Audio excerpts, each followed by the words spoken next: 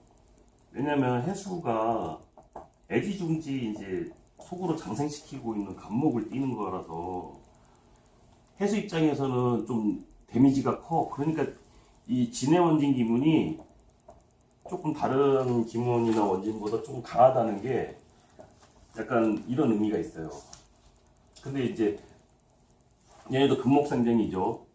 사중경금하고 장생받는 경금하고 인중간목하고 이렇게 붙는데 어떻게 보면 얘도 같이 다치는 거죠. 이 겁사라고 같이 다치는 거라서 원진기문이 있는데 조금은 좀 덜하지 않나. 그래도 강하긴 하죠. 그래서 인묘형 원진기문은 이런 식으로 해석을 하다 보면 어느 정도 스토리가 나와요. 이제 사주를 이제 보다 보면은 그런 경우가 엄청 많아. 사주 보면은 저도 물론 그렇지만 막 그 사해궁이 사축으로 돼 있는데 나는 신금이야. 이렇게 연월일시로. 그럼 어떻겠어요? 이게 사유축의 나라에 나는 신금이란 말이에요. 나는 그러니까 망신이지. 응? 그리고 또 막 이렇게 해수 있고 해묘미의 나라에 내가 임목이야. 이게 내가 망신이잖아요. 그럼 이런 상황들을 겪는다니까요.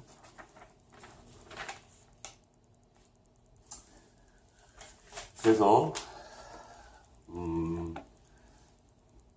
이제 신살이나 이렇게 삼합이나 이런 거를 이해를 하실 때 한번 이런 거를 좀 살펴보시면 굉장히 외우기도 편하고 그리고 또 재미있게 외울 수 있고 이제 사람들하고 상담을 할 때도 뭔가 좀 풍부하게 얘기가 나올 수 있다는 거니까